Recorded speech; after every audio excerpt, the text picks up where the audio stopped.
હવે નહીં કરીએ, તારા ભરોસે.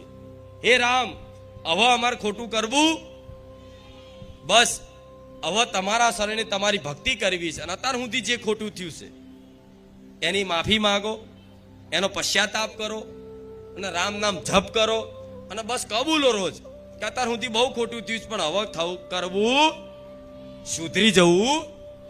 સુધરી જાઓ તો ભગવાન માતાજીને દયા. મારો ભગવાન એટલે કોણ છે? મોટા મોટા રાષ્ટ્રપતિ, મોટા મોટા જજ, કે મોટા મોટા જ ને. ન્યાય વિધાન એમના હાથમાં છે, કાયદા કાનૂન બનાવનાર રહે છે, ન્યાય વિધાન એમના હાથમાં છે.